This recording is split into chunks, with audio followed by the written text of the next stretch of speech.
Amen. And December 7. And truly, we are so blessed to have you here with us today. And with that, kindly put your cell phone in silent mode first. Hallelujah. Let's enjoy this very, very cold weather. Praise the Lord. Okay, let us now bow down our heads for the Lord. Hallelujah. Glory be to God. Lord, you said in thy words, without you we are nothing. And likewise, all things are possible if we ask in Jesus' name. That's why, Lord God, first and foremost, we recognize your holy presence, your Holy Spirit, your divine grace upon thy church. And we pray, Lord, that you will honor what you said, two or more gather in your name, you are in their midst. Father in heaven, in celebration of Advent, Lord God, we pray and we ask that you will lead us, you will direct us as we worship you in spirit and in truth, Lord. Bless all the participants. Bless the acolyte, the liturgy, the choir, ushers and greeters, musicians, and so forth, Lord God, and your servant. Lord, we pray that you will open the floodgates of heaven, and in the name of Jesus, you will send your victorious warriors from heaven that will protect and surround this place. Lord, we surrender, we submit everything into thy throne. All these things we pray, in Jesus' name we pray. Everybody say amen. Amen.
all remain standing for the call to worship. Good morning, everyone. Good morning. We welcome you to United Methodist Church of Daly City in-person service on this second Sunday of Advent.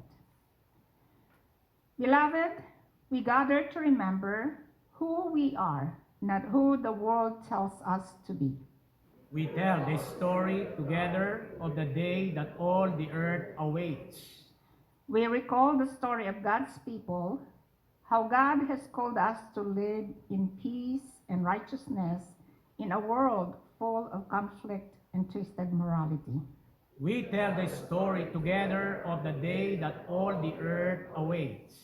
We recount the story of our journey with God, the moments of God's provision, God's prodding, and God's prophetic guidance. We tell the story together of the day that all the earth awaits. We gather to repent and return anew to God's story that guides our lives to work for peace and flourishing for all God's creation. We gather to tell the story of the day that all the earth awaits. Thanks be to God. Amen. Let us all pray. Loving God, be to us as a bulldozer of the Spirit. Clear your road in us. Clear a path through the disputes of possessions and obsessions. Thrust aside our divided aims and devious gains.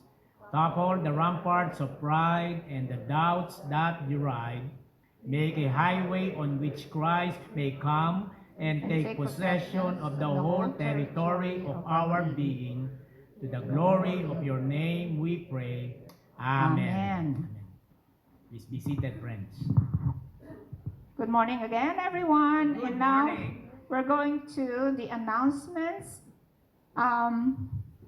Any newcomers today that we need to acknowledge? No? Okay. So we will proceed with the announcements. Birthday celebrants for December. December 2, Alina Tulosa. December 5, Crispin Reyes and Janine Morrow. December 7, Naomi Di Magmalio. Mercedes Pinkard, Aljon Bundock, and Reggie Castor. Happy birthday. Anything else? No?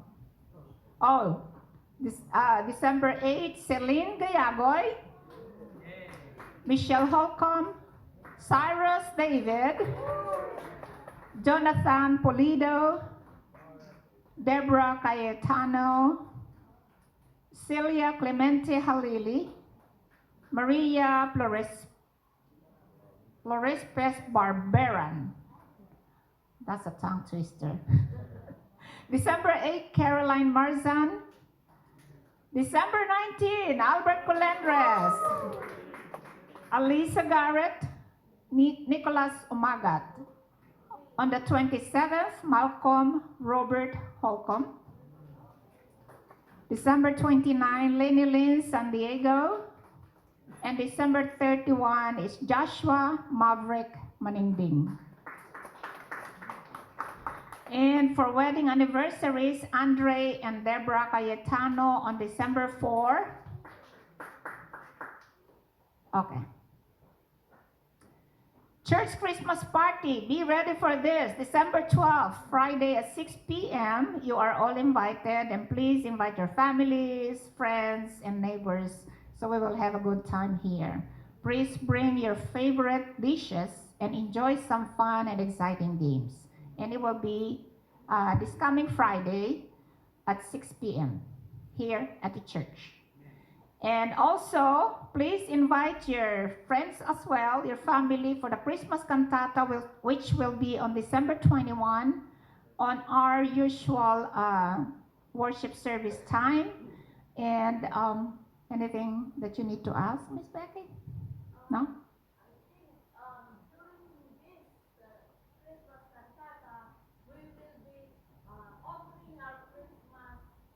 Everybody's birthday. Yes. So just to reiterate what she said, for those who did not hear it or understand, on this day we will also be giving everybody's birthday offering to Jesus.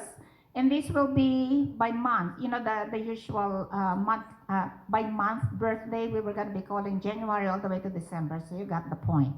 So please be prepared with your everybody's birthday offering on that day.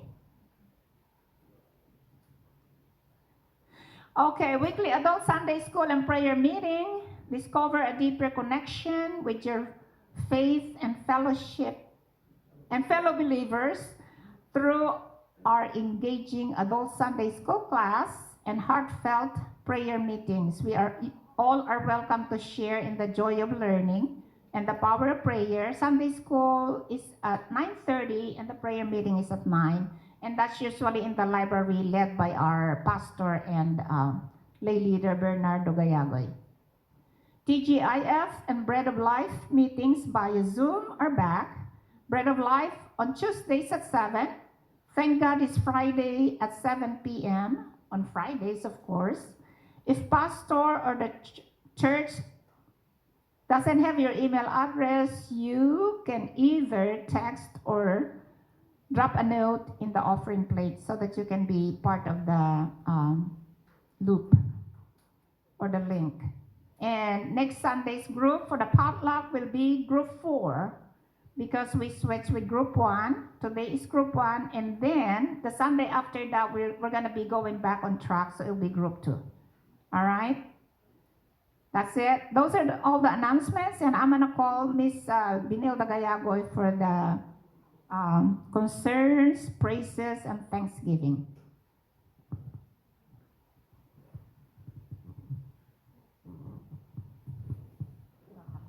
Thank you, sister. May we welcome the sister of Dayan. May we know your name, kapatid? Okay.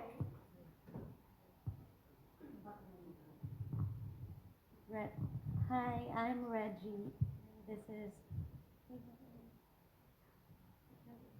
Keisha. We welcome you. This is your church.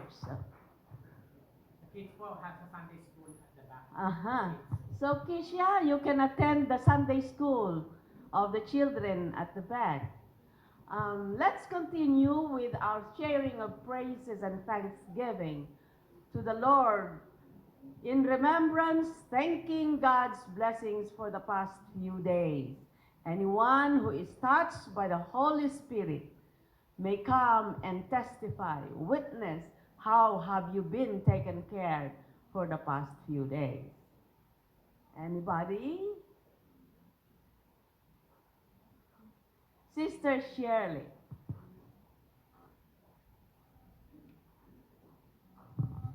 Good morning, everyone.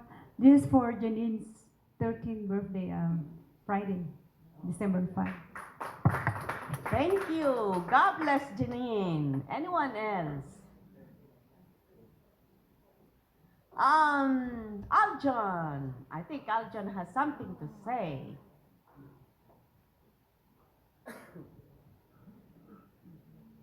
I'm thankful for everyone because it's my birthday. Happy birthday, Aljon. Anyone else? Yes, Sister Chon.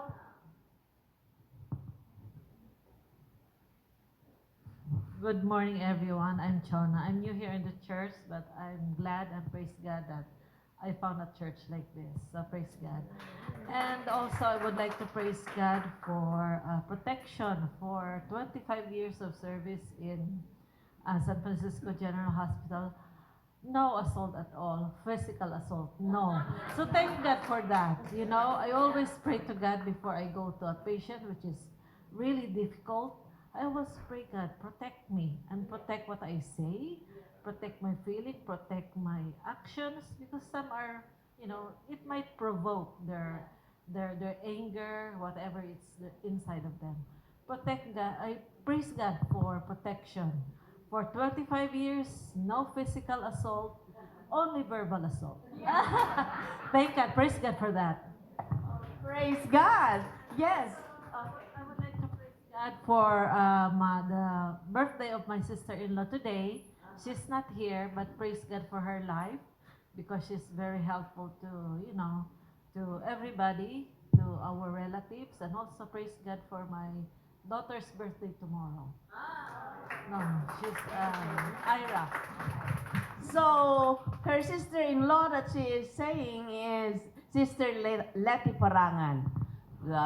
Sister Letty has a seminar, I think, in Sacramento, and tomorrow, and it's her birthday as well. Probably one of these days, we will accept Sister Chona in our membership. How about that, sister? And her daughter. Okay, yes. Praise God. All right. We thank God for Naomi's birthday today. She's not here, but she's in spirit. Naomi, happy birthday. So, aren't we blessed, brothers and sisters?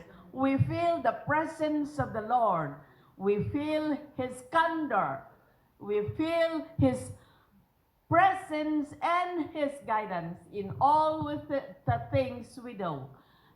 Again, we are reminding everyone that whoever wants to join our charge conference may stay and join us.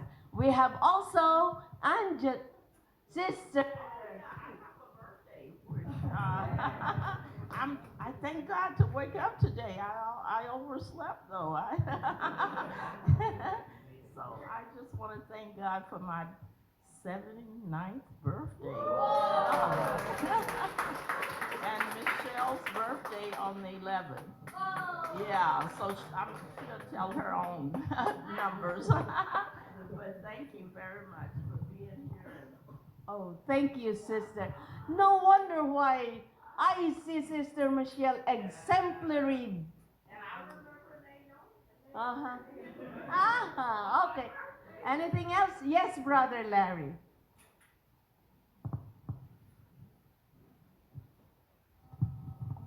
Hi, Church.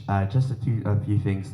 I'm very thankful for all of the volunteers of our food pantry, including Mom here, that always does the food pantry every week.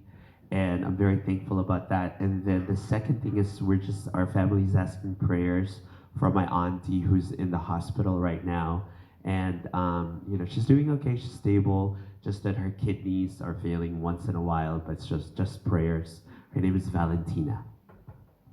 Okay, brothers and sisters, let us include in our daily prayers for healing Sister Valentina. Any more? If no more, oh, yes, Brother Reggie. I made it just in time. Praises and thanksgivings to our Lord and Savior Jesus Christ for another year around the sun. I really appreciate it, and the love and support that I've received from you guys, my faith family. So, just that. Thank you.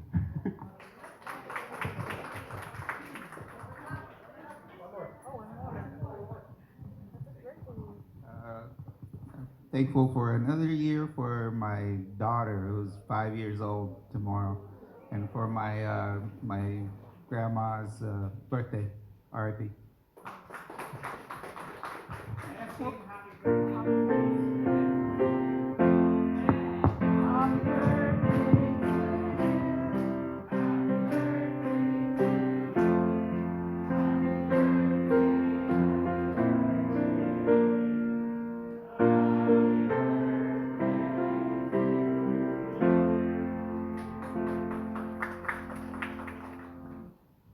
We are really blessed to have so many December celebrants. Could everybody please rise for the reading from the scriptures? Our scriptures for today was from Matthew chapter 3, verses 1 to 12. John the Baptist prepares the way. In those days, John the Baptist came, preaching in the wilderness of Judea and saying, "Repent, for the kingdom of heaven has come near." This is he who was spoken of through the prophet Isaiah. A voice of one calling in the wilderness, "Prepare the way for the Lord, make straight paths for him." John's clothes were made of camel's hair, and he had a leather belt around his waist. His food was locusts and wild honey. People went out to him from Jerusalem and all Judea and the whole region of the Jordan. Confessing their sins, they were baptized by him in the Jordan River. But when he saw many of the Pharisees and Sadducees coming to where he was baptizing, he said to them, "You brood of vipers, who warned you to flee from the coming wrath? Produce fruit in keeping with repentance, and do not think you can say to yourselves, 'We have Abraham as our father.' I tell you that out of these stones, God can raise up children for Abraham. The axe is already at the root of the trees, and every tree that does not produce good fruit will be cut down and thrown into the fire.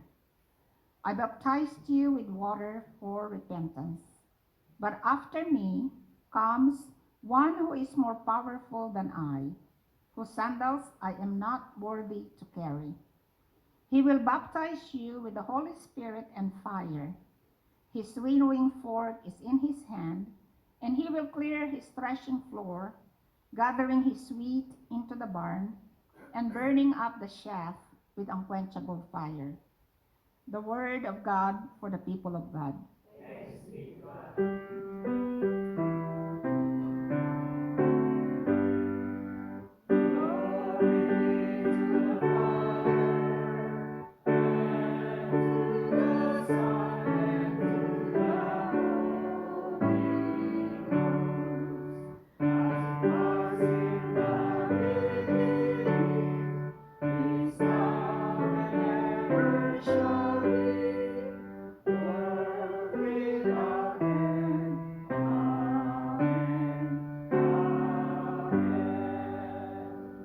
May I now call on Sister Norma and Brother Eliezer to light the second candle of Advent, the candle of peace.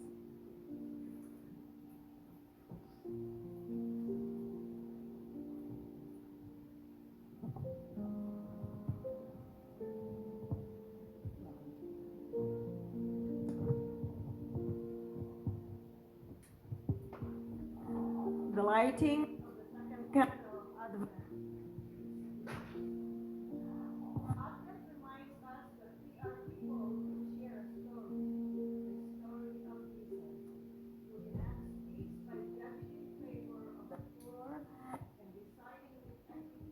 the weak. We long for the day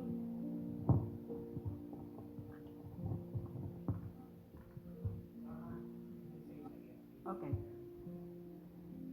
The lighting of the second candle of Advent, peace. Advent reminds us that we are people who share a story, the story of Jesus, who enacts peace by judging in favor of the poor and deciding with equity for the meek of the earth. We long for the day when the wolf shall live with the lamb, the leopard shall lie down with the kid, the calf and the lion will feed together, and a little child shall lead them. Isaiah 11, verse 6.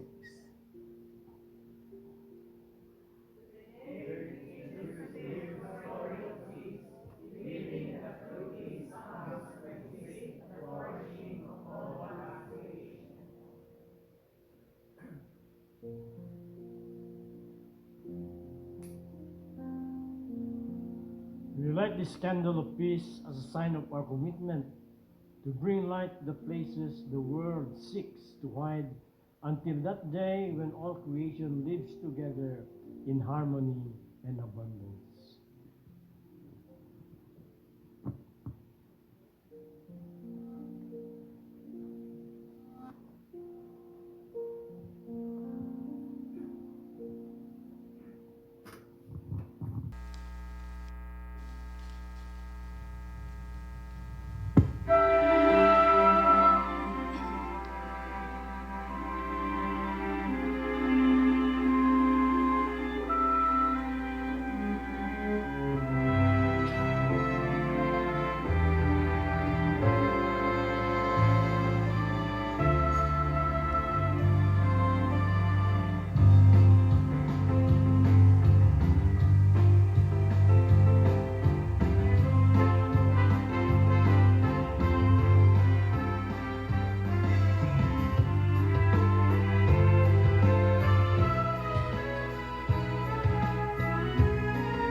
Amen. Praise be to God. Sing joy. And again, we would like to invite each one of you, including your loved ones and friends, to our upcoming Christmas cantata. You know, today, Grace United Men's Church is celebrating their Christmas cantata. And they extending their invitation to us. But I said, I'm sorry, I have a job, I have a responsibility in our church. But with that, friends, don't miss this Christmas cantata. And again, the theme is the presence of God. Amen. If you would like to be. Christmas presence. Amen. Christmas presence. With that, let us now raise our right hand before the Lord as we declare His divine blessings to everybody. If you believe, together, let us pray. I declare I will experience God's faithfulness.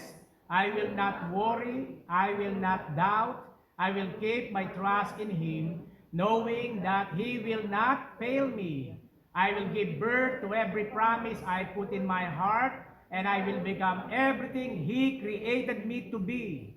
I declare I have the grace I need for today. In Jesus' name I pray. Amen. And let the words of my mouth, the meditation of my heart be acceptable to you, my Lord, my God, and my Redeemer. And not by might, nor by power, only by your Spirit, says the Lord Almighty. In Jesus' name we pray. Everybody say amen. Amen. Amen. Today, we're going to talk about prepare the way of the Lord. And our text is taken from the Gospel of St. Matthew chapter 3, beginning 1 up to 12. But before we read Matthew chapter 1 to 12, we need to understand who John the Baptist really was. Because his life itself is a powerful sermon, friends. So let me introduce to you, to all of you, John the Baptist. Now, John the Baptist was not an ordinary man. His life was a miracle from the very beginning.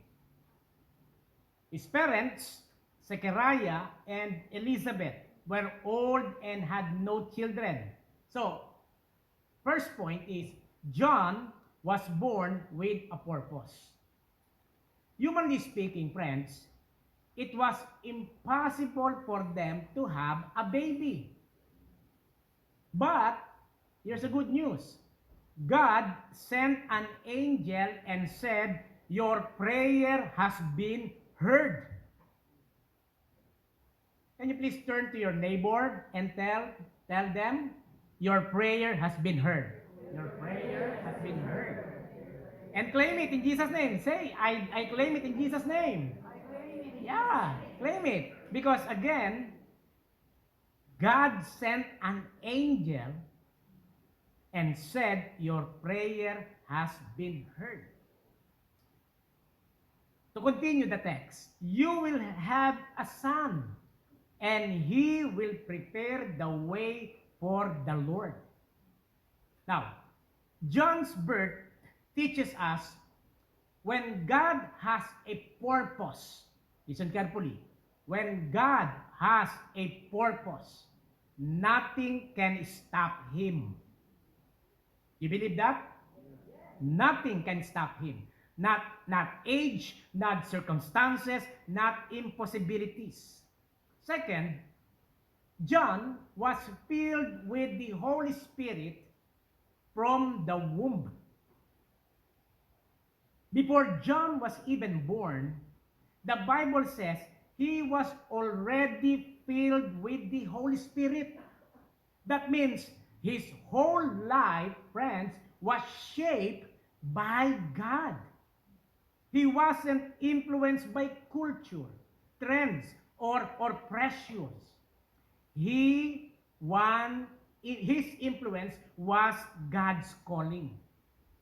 Thirdly, John grew up different, and that was his strength. He grew up different, and that was his strength. You know, John didn't grow up in the luxury of the city. He lived in the desert, away from distractions. He wore camel's hair, ate locusts and honey, and lived a simple life. Why? Because God was preparing him for a message that would shake nations. It didn't say shake a nation, would shake nations. He wasn't supposed to blend in. He was supposed to stand out. His lifestyle preached a message. You know, brothers and sisters in the Lord, sometimes God needs to take you into a quiet place so you can hear God's voice clearly.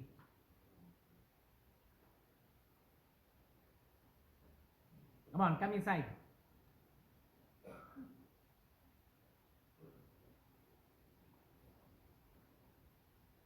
Fourthly, John preached with boldness.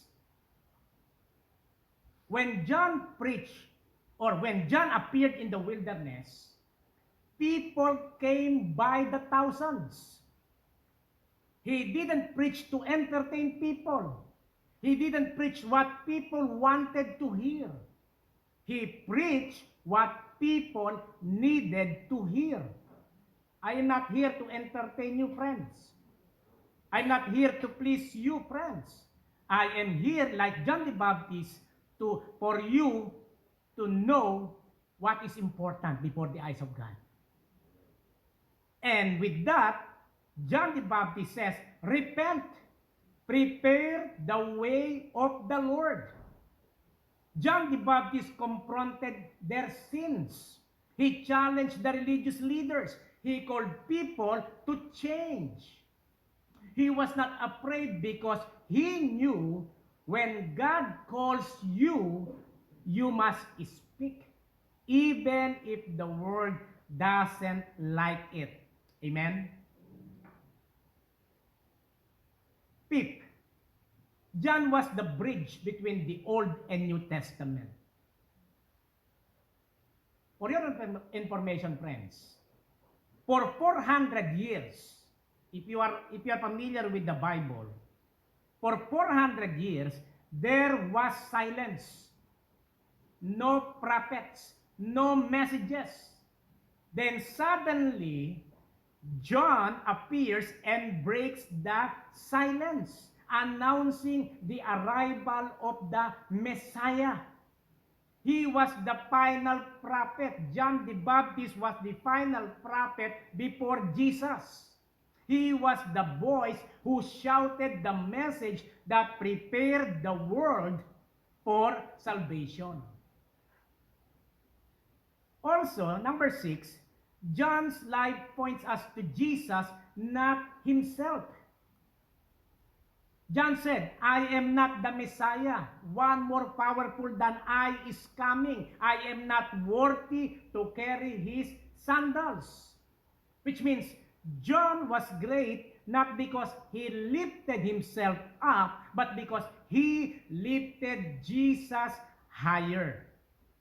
So, when we hear John say, prepare the way of the Lord, it's not a small message. It's not a suggestion. It is a divine announcement from a man who was miracle-born, spirit-filled, desert-trained, humble, focused, fearless, and totally surrendered to God. And today, the same message comes to us. Jesus is coming, not only at the end times, but into your heart, into your home, into your life. The question is, friends, are we ready? Are you ready? And that's the significance of why we are doing this Advent celebration. We have a lighting of the Advent candles because, again, we are preparing for the coming of the Messiah. And whether you like it or not, brothers and sisters in the Lord, Jesus is coming. Everybody say, Jesus is coming. Jesus is coming. So, here's the message, friends, after that introductory part of John the Baptist. Number one, okay, everybody read. God.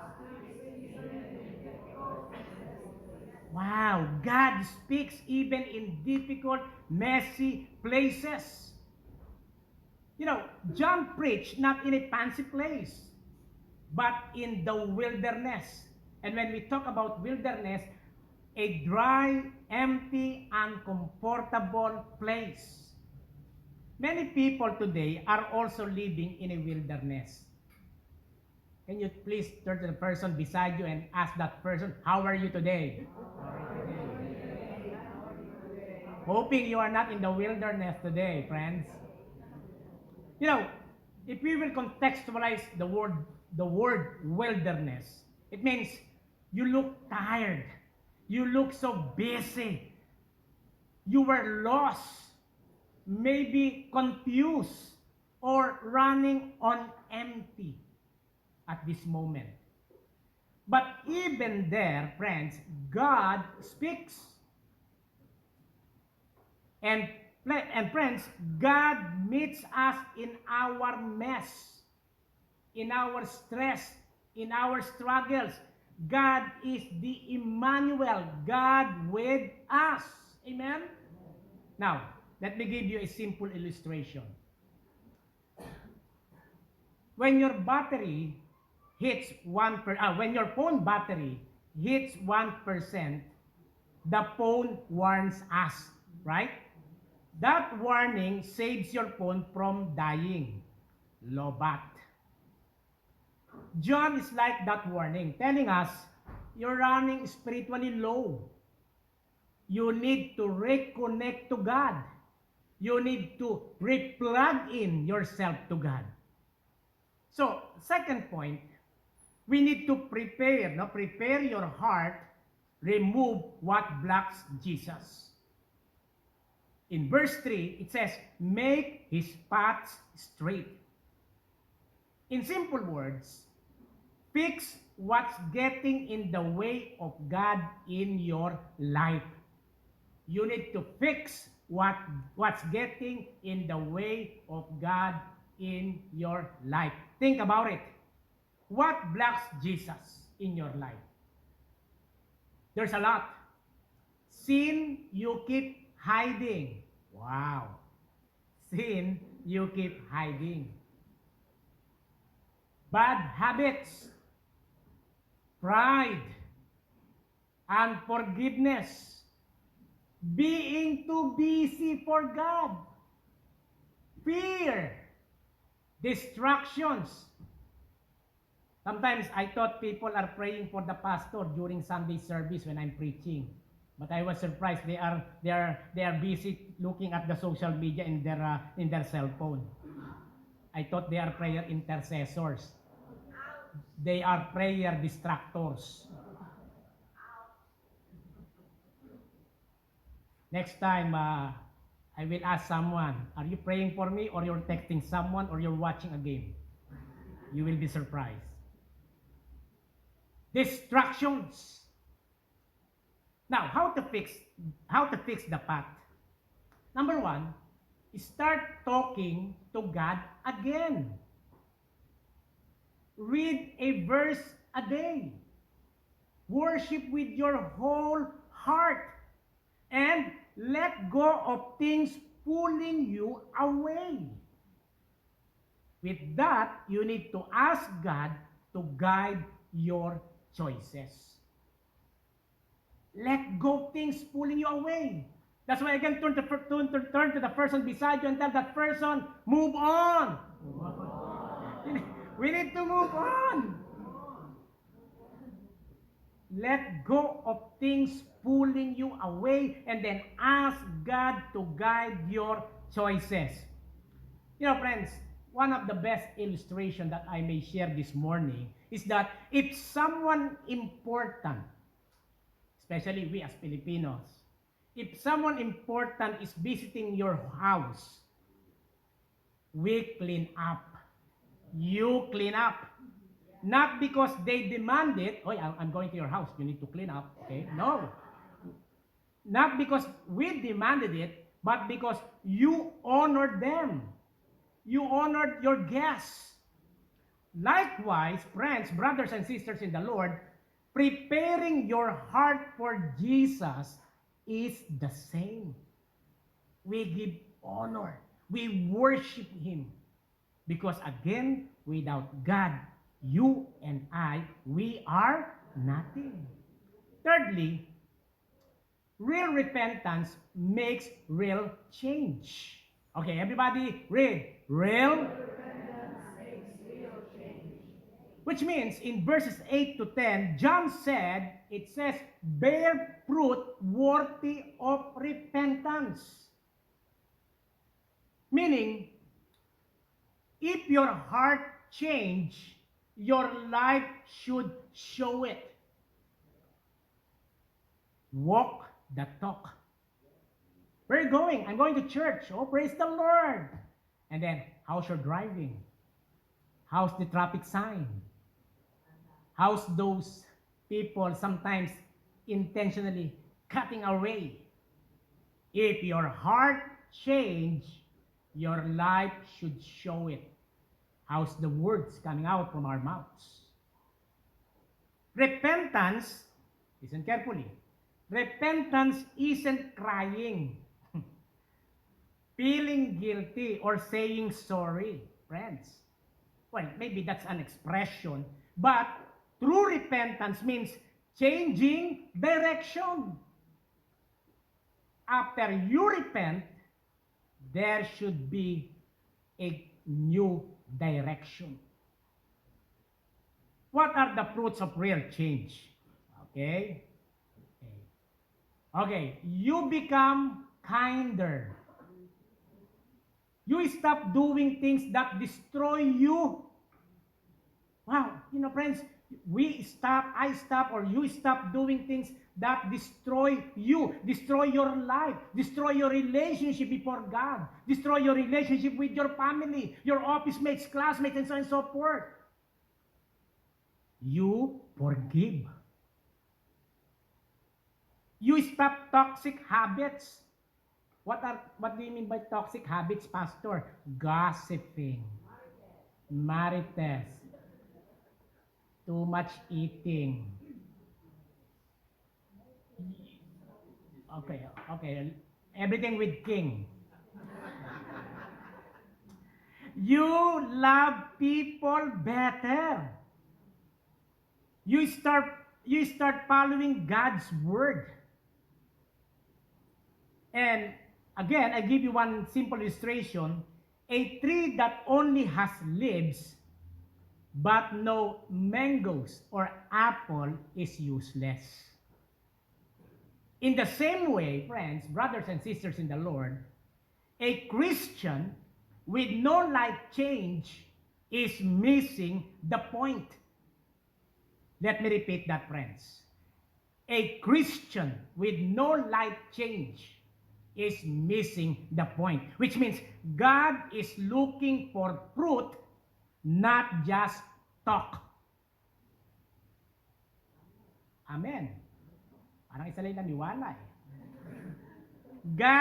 Wala ba sa PowerPoint tong God is looking for fruit, not just yan. Yan naman pala eh. Praise God. Fourthly, Jesus brings the Holy Spirit and fire. John baptized with water. Jesus baptizes with power. Again, John baptized with water, but Jesus baptized with power. And that is the Holy Spirit. Which means the Holy Spirit gives strength, spiritual strength, gives peace, gives boldness, change your heart, help you say no to sin, helps you live for God. That's the power of the Holy Spirit. And the fire of God burns away what messing up your life. So if you believe in the power of the Holy Spirit, and if you believe that the Holy Spirit symbolizes fire, apoy in Tagalog, fire, it burns away what messing up my life, what messing your life, cleans your heart, removes the chaff, the useless things. That's why every time we repent before the Lord, there is a clear manifestation. There is a transformation. There is change. And when, please be reminded, when gold is heated by fire, all the dirts come out and it becomes pure. God does the same with us. God removes the junk so His beauty can shine in us. How to prepare for Jesus today? Number one, like what I did, be honest with God. Don't take it personally. Don't take it too personal. Be honest with God. Tell Him what's bothering you. Tell Him where you're struggling. Second, remove what's blocking you. If there's a habit, a relationship, or a sin that hurts you, let it go. Yes, let it go. Make small changes. Pray a few minutes a day. Read the Bible every morning. Come to church consistently. That's my request, friends. Come to church consistently and share kindness. And say yes to God's calling. Serve, volunteer, help.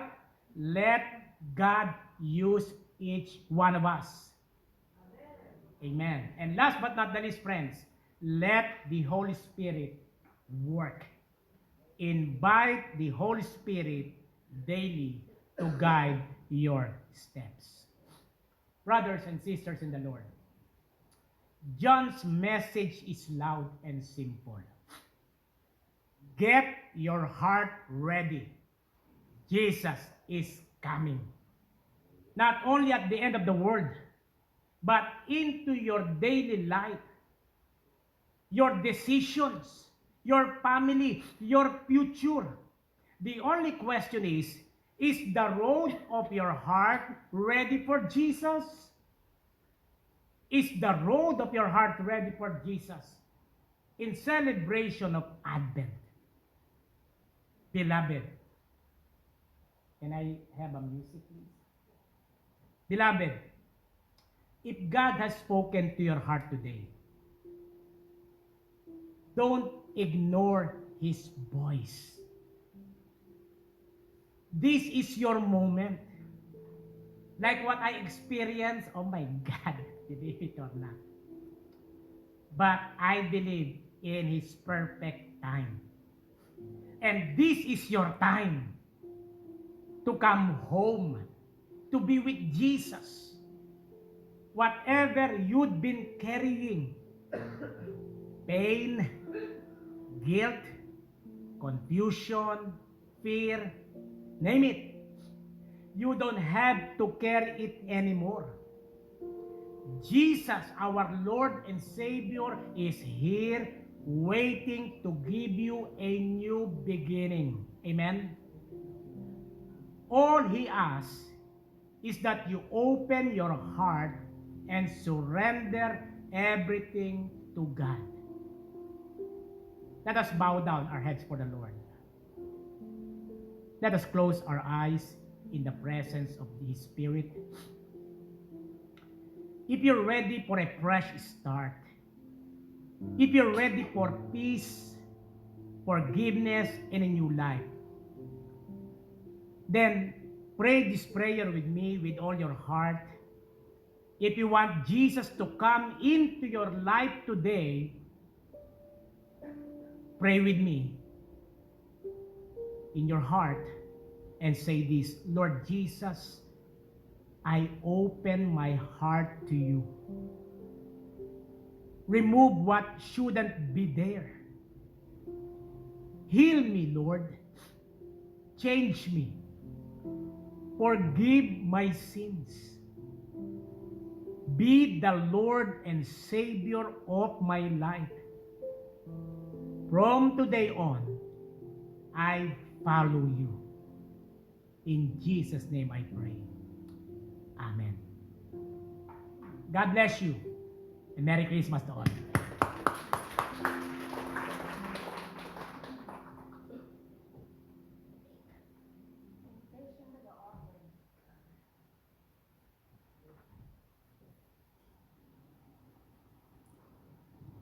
Honor the Lord with your wealth, with the first fruits of all your crops. Then your barns will be filled to overflowing, and your vats will brim over with new wine. Proverbs 3:9-10. May I call on Kyle and Calvin to gather our offerings, please?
Let us pray in unison.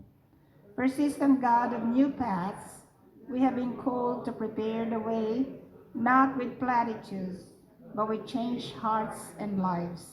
In this season of turning and anticipation, we offer these gifts as signs as we long to live by your story. Use them and use to bear fruit worthy of repentance. Fruits, justice, compassion, hospitality, and peace. Let our generosity reflect the nearness of your kingdom and the urgency of your call. In the wilderness of fear and want, may this offering clear a path for hope to be seen, known, and shared. In the name of the one who is coming and is already among us, Christ our Lord. Amen.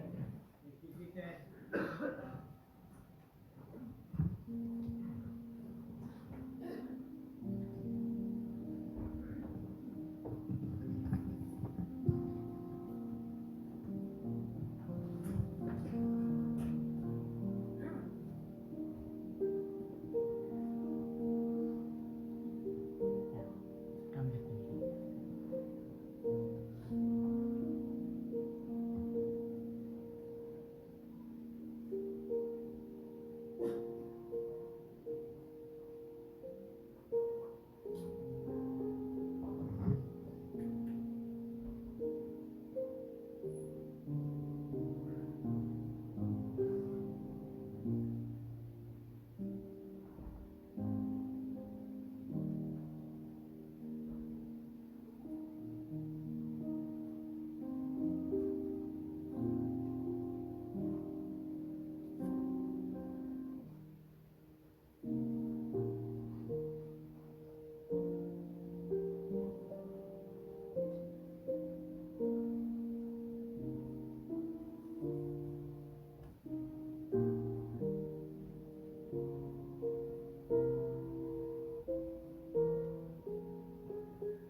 The Lord be with you. Lift up your hearts. Let us give thanks to the Lord our God. You blessed us all and called us good, but when our love failed and we turned away, you revealed a love for your people and all of creation that never ends. And so we praise you with all the company of saints and sinners, sing your unending hymn.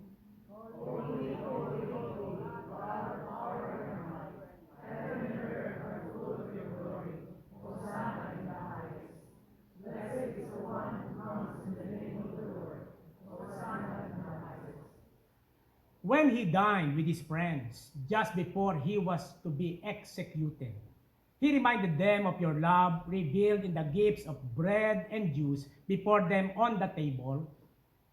Our Lord and Savior Jesus Christ took the bread in his hands, gave thanks to you, broke it, and shared it with his friends, saying the familiar words, "Take, eat. This is my body which is given for you. Do this in remembrance of me."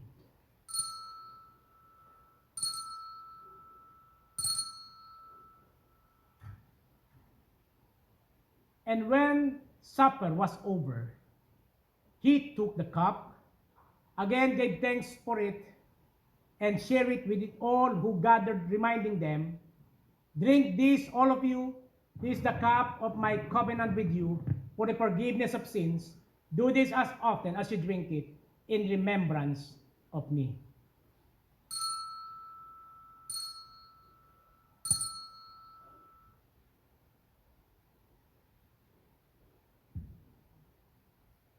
Still great in spirit be poured out on those gathered here, and those gifts from the field in bread and juice.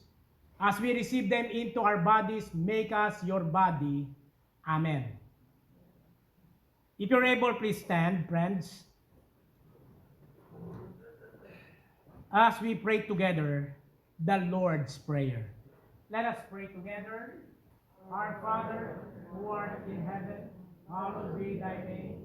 Thy kingdom come, thy will be done on earth as it is in heaven.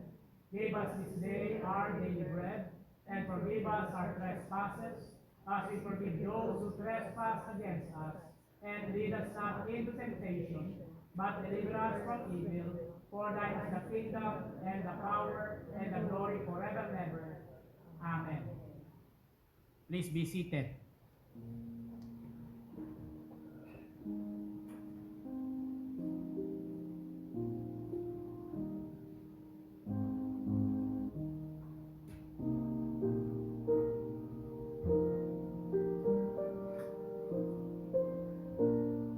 We would like to invite you, friends, first our children, to come and receive the Holy Communion, eat the bread, and drink from the cup.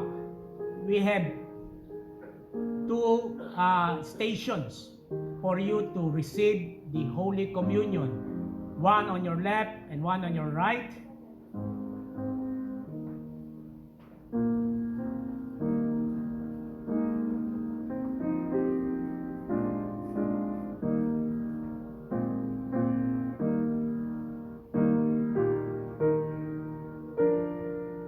You know, brothers and sisters in the Lord, I am so blessed that we have a young kids, young people, of course, young adults in our church. Believe it or not, some of our churches here in Bay Area are composed of mostly retired members. No more young people, but be as leaders of the church. Come and receive the Holy Communion.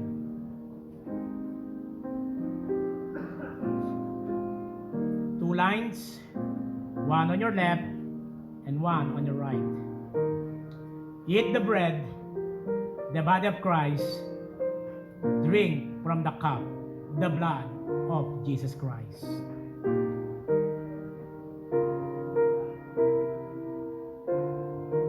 2 Corinthians chapter 1 verse 20. For all the promises of God in him are yes, and in him, amen, to the glory of God through us. Eat the bread, drink from the cup.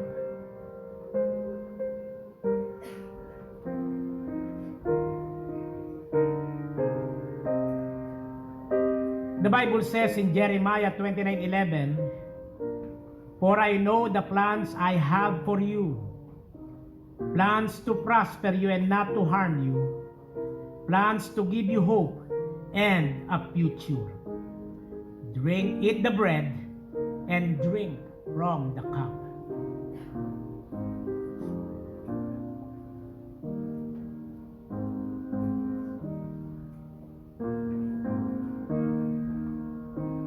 Isaiah 41:10,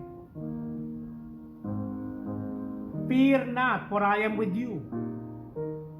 Do not be dismayed, for I am your God. I will strengthen you. I will help you. I will uphold you." Eat the bread and drink from the cup.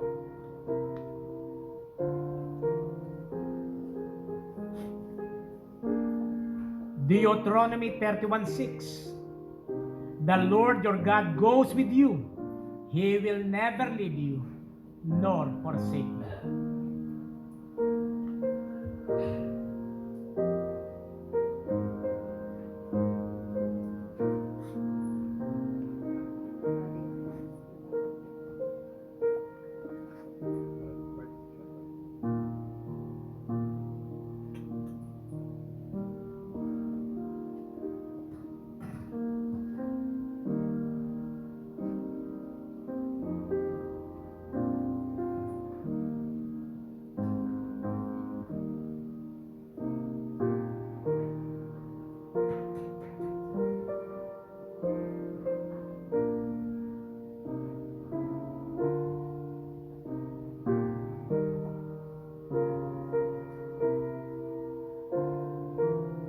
Eat the bread, drink from the cup.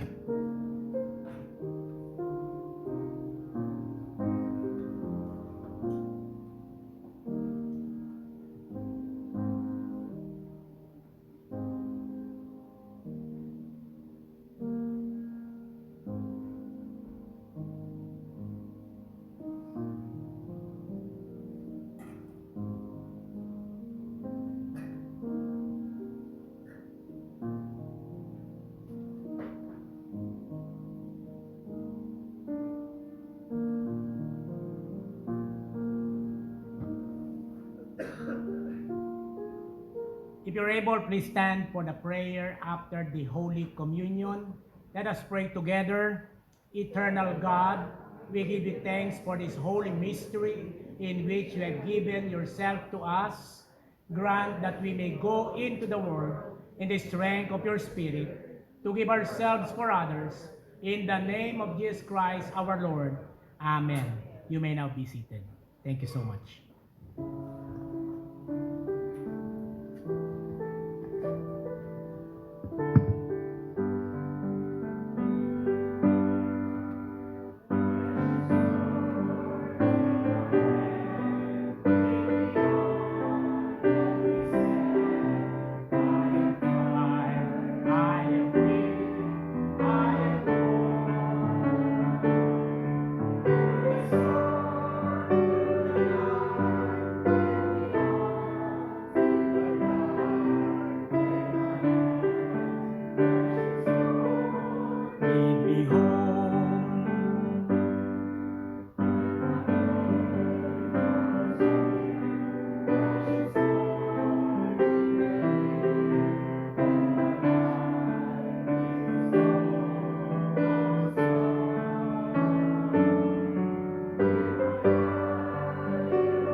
Hallelujah. Glory be to God. Let us bow down our heads for the Lord.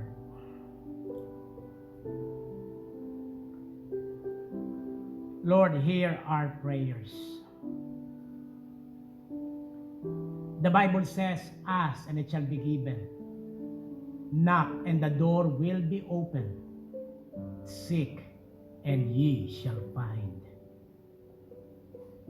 Heavenly Father, we come before you with open hearts, humbled by your word today.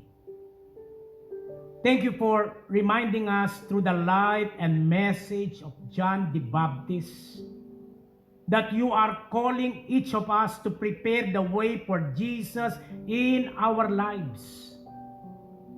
Father in heaven, Lord, we admit that many times our hearts have been like a wilderness, dry, distracted, tired, and far from you.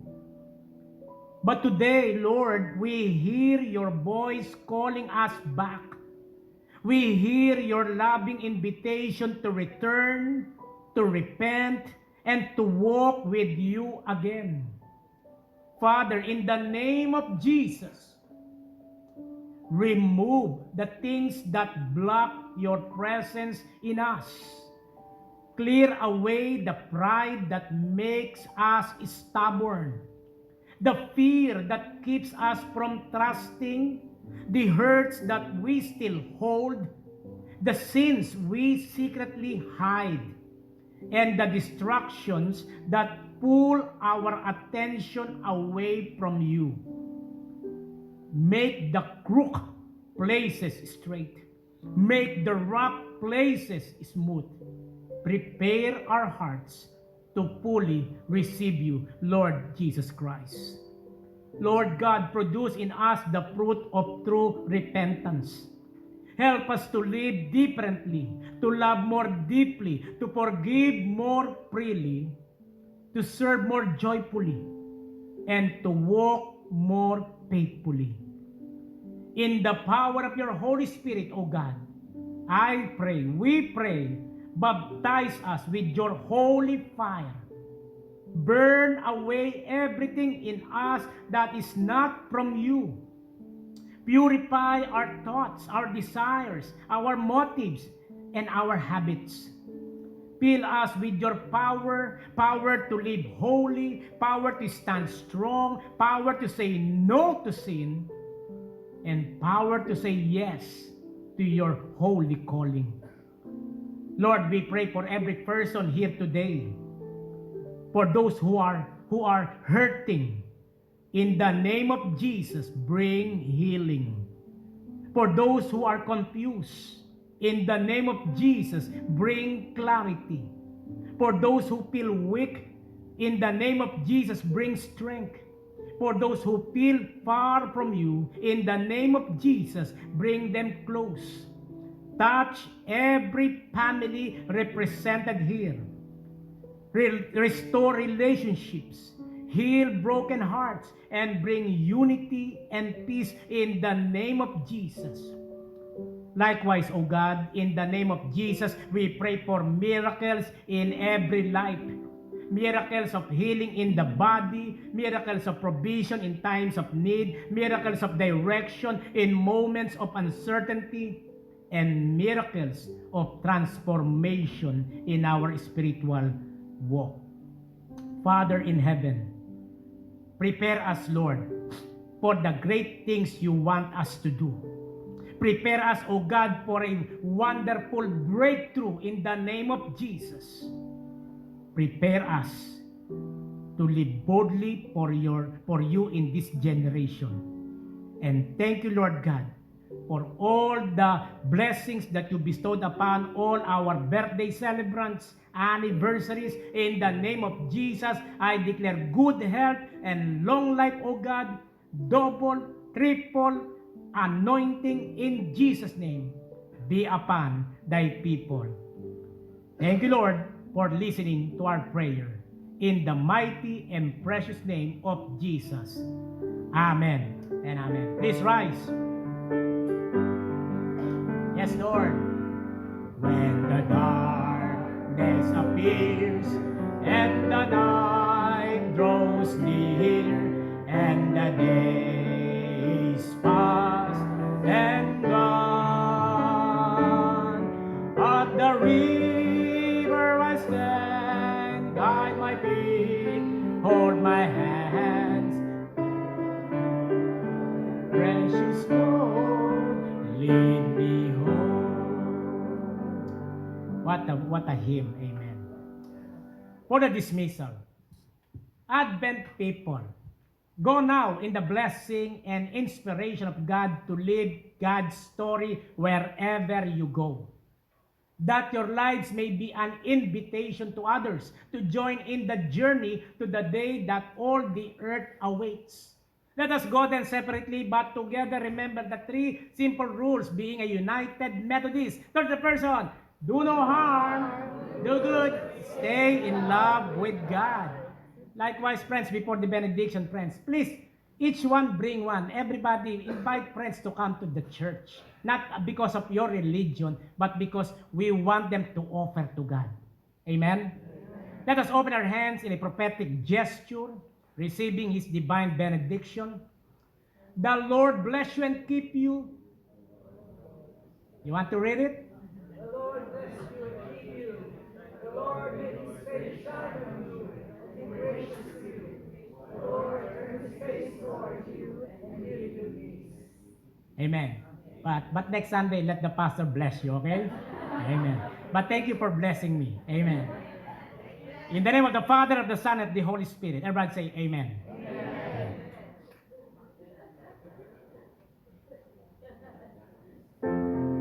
Everybody please be seated.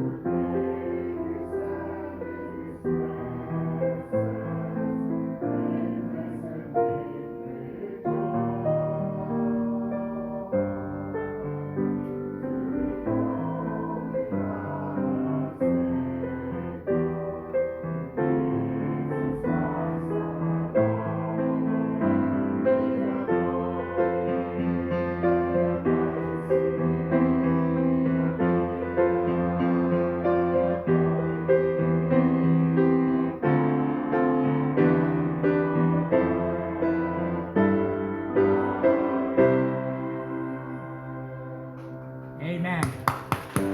Turn to your neighbor and say Merry Christmas! God bless you all. Join us for our lunch and fellowship.